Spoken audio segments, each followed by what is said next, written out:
আসসালামু আলাইকুম। আমি প্রফেসর ডাক্তার দিলরুবা আক্তার। আমি শিশু মাতৃস্বাস্থ্য ইনস্টিটিউট মাতুয়াইল ঢাকায় গাইনি বিভাগের বিভাগীয় প্রধান হিসেবে কর্মরত আছি।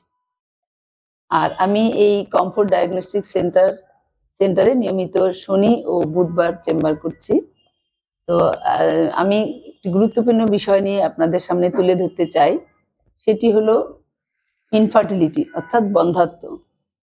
তো আমাদের কাছে যে প্রতিনিয়তই যে পেশেন্টগুলি আমাদের কাছে আসে, এগুলির মধ্যে থেকে দেখা যায় যে বন্ধ্যাত্ব একটি মারাত্মক আকারে ধারণ করেছে, যেটি একজন দম্পতির মানসিক, তার সামাজিক এবং পারিবারিক অবস্থানটাকে অনেক বেশি তাদেরকে আহত করে এবং সে নিজে নিজে অনেক বেশি বিষণ্ণ হয়ে পড়ে যখন একজন দম্পতি তাদের গর্ভধারণ করতে পারে না।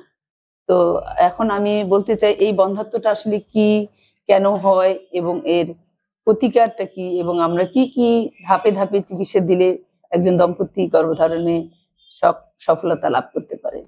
তো প্রথমে আসি যে বন্ধ্যাত্বটা আসলে কি। তো আপনারা জানেন যে একজন দম্পতি যখন তার বিয়ের 1 বছর পর একসাথে সহবাস করার পরও যখন গর্ভধারণ করতে পারে না, তখনই তাকে আমরা বলে থাকি বন্ধ্যাত্ব। আসলে বন্ধ্যাত্ব জিনিসটা আসলে যে অ্যাবসলিউট তার হবেই না তা না। আমরা বলি যে নেচার কে কিছুটা সহযোগিতা করা, তাকে চিকিৎসার মাধ্যমে তার গর্ভধারণে সফলতা এনে দেওয়া।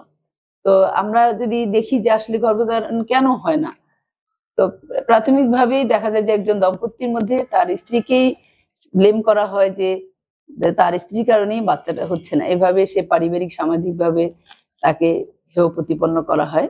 কিন্তু আমরা জানি যে একটি গর্ভধারণের ক্ষেত্রে যে তাদের যে কারণগুলি থাকে, যে ফ্যাক্টরগুলি বাধা প্রতিবন্ধকতা দেখা দেয়, সেগুলির মধ্যে 40 থেকে 45% ক্ষেত্রেই দেখা যায় যে তার স্ত্রী এর জন্য দায়ী হয়ে থাকে, এবং আদার 40 থেকে 45% ক্ষেত্রে দেখা যায় যে পুরুষ এর জন্য দায়ী হয়, এবং 10 থেকে 15% ক্ষেত্রে দেখা যায় যে স্বামী স্ত্রী দুজনেই এর জন্য দায়ী হয়ে থাকে।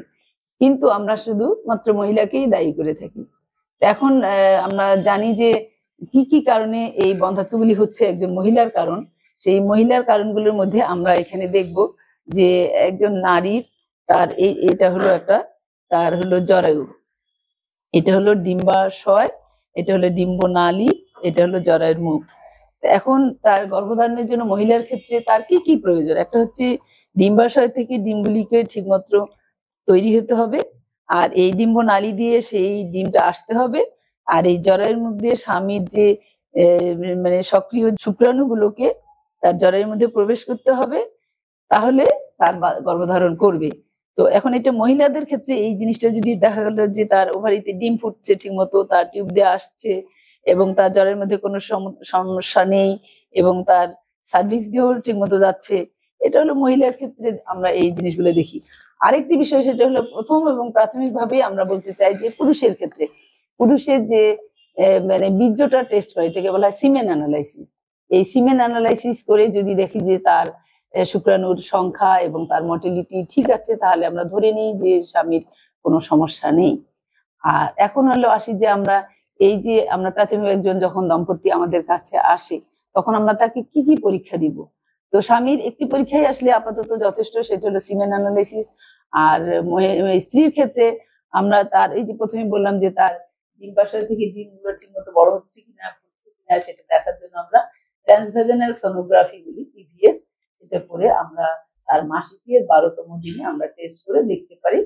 আর আরেকটি আমরা জিনিস দেখতে চাই তার টিভিএস করে, যেমন জরায়ুর মধ্যে তার অন্য কোনো সমস্যা আছে কিনা, টিউমার অথবা ওভারির মধ্যে কোনো সিস্ট অথবা কোনো টিউমার এগুলি আছে কিনা, এগুলো আমরা দেখতে পারি। তো ট্রান্সভ্যাজানাল সোনোগ্রাফি কিন্তু অনেকটাই ভূমিকা রয়েছে এই বন্ধ্যাত্বের প্রাথমিকভাবে তার শারীরিক অবস্থা কেমন আছে দেখার জন্য। এরপরে এখন আমরা আসি যে এই চিকিৎসা প্রথমে আমরা টেস্ট করে তাকে দেখে নিলাম, যদি তার এই ডিপেন্ড করে যে এই চিকিৎসাটা কিভাবে আমরা তার চিকিৎসা দিব। তো এই তার স্ত্রীর বয়স কত, বয়স যদি 30-এর কম হয় অথবা যদি তার বিয়ের বয়স খুব বেশি না হয়ে থাকে, তাহলে আমরা প্রাথমিকভাবে তাকে পলিবেসিন দেই এবং তাকে ওভুলেশন ইন্ডাকশন ড্রাগ বলে, সেটাকে ডিম ফোটানোর জন্য সেই চিকিৎসাটা আমরা দিতে পারি। 3 থেকে 5 থেকে 6 মাস পর্যন্ত আমরা দিতে পারি। দেওয়ার পরে তাকে আমরা 12তম দিনে আমরা টিভিএস করে তার ফলিকুলোমেট্রি বলে সেই ডিম ফুটলো কিনা সেটা দেখে থাকি। স্বাভাবিকভাবে দেখা যায় যে 80% ক্ষেত্রেই তারা যদি এই নির্দিষ্ট সময়ে একসাথে থাকে, এই তার ফলিকুলোমেট্রি করার পরে আমরা একটা টাইম দিয়ে থাকি, এই টাইমের মধ্যে তারা একসাথে থাকে, তাহলে তাদের গর্ভধারণ 80% ক্ষেত্রেই হয়ে যায়। তারপর দেখা যায় যে তাদের এই যদি না হয় তখন আমাদের এই প্রাথমিক ধাপটা হলো তার ইউভুলেশন ইন্ডাকশন। আর পরবর্তী ধাপ হলো যে সেটাকে বলা হয় ইন্ট্রাইউটাইন ইনসেমিনেশন, মানে একটু আরেকটু হেল্প করা। সেটা হলো ইন্ট্রাইউটাইন ইনসেমিনেশন দেখি এটা একটা খুবই ন্যাচারাল, খুবই সহজ পদ্ধতি এবং স্বল্প খরচের পদ্ধতি, এবং এখানে রোগী ব্যথা পায় না, রোগী খুব স্বাভাবিকভাবেই বাসায় চলে যেতে পারে অল্প সময়, আধা ঘন্টার মধ্যেই। যেটা বলা আইইউআই, সেই পদ্ধতিতে দেখা যায় যে তার সাকসেস রেটটা স্বাভাবিকের তুলনায় ন্যাচারাল যে প্রসেস তারা বাচ্চা তার চেয়ে অনেক অনেক বেশি বেড়ে যায় প্রতিবার করার ফলে। এটা 3 থেকে 4 বার অথবা 5 বার পর্যন্ত করা যেতে পারে। তো এখন আমাদের দেখা যায় যে বাকি যে অংশ আমাদের বাকি থাকে এটাও দেখা গেলো যে আইইউ এর মাধ্যমে বাচ্চাটা তাদের কনসিভ করে থাকে। আর পরবর্তীতে যদি এটা মনে করেন যে যদি না হয়, সাকসেস না হয়, সেই ক্ষেত্রে দেখা যায় যে তার পরবর্তী ধাপ, সেটা বলে তৃতীয় ধাপ বলা হয়, সেই ধাপ হলো আইভিএফ, ইনভিট্রো ফার্টিলাইজেশন। মানে স্বামীর বীর্যটাকে নিয়ে এবং স্ত্রীর ডিমটাকে নিয়ে বাইরে ফুটায় নির্দিষ্ট সময়ে জলের মধ্যে সেটাকে প্রতিস্থাপন করা হয়, সেটাকে বলা হয় আইভিএফ। আসলে আমরা আইভিএফ পর্যন্ত আমরা সাধারণত খুব কম সময়ে যেতে হয়, এবং এর সফলতা যত পার্সেন্টেজ আছে সেই পরিমাণে হয়তো রোগীদের সক্ষমতাও থাকে না। তো আমরা প্রথম 2টি ধাপেই বেশিরভাগ ক্ষেত্রে সাকসেস হয়ে থাকে। তো আজকে এ পর্যন্তই। আপনারা সবাই ভালো থাকবেন। সবাইকে অনেক ধন্যবাদ। আল্লাহ হাফেজ।